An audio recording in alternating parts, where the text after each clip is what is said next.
So, we're going to talk about the history of sewing. One of the really interesting things is sewing has a prehistoric history. If you're at all interested in teaching art history to your students, cave art is always a big draw, teaching about the cave paintings. But what we probably don't know, or what's not really advertised a lot, is that sewing was found in prehistoric caves.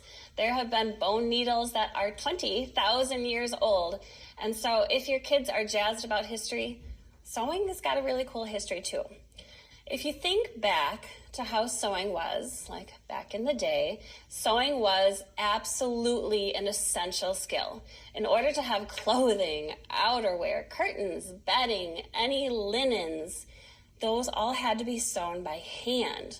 And so materials and fabric were not really readily available. There weren't machines to make them back in the day. And so there was a lot of time spent on mending things and trying to make each garment last as long as possible.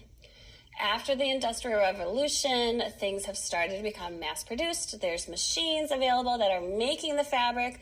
There's home sewing machines, and there's factories of sewing machines.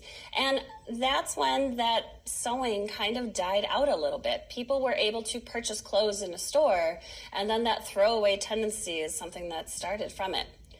Today, you'll find that sewing has kind of had a resurgence. There's been, and it's happened in a few decades. The 70s and 60s were times where it also had a resurgence again, and we definitely are seeing one right now. If you look on Etsy, there are tons of fiber art materials that you can buy for your home to adorn your home with.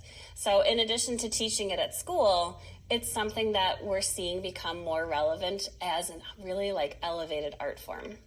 So next, we're going to talk about how we're going to make sewing relevant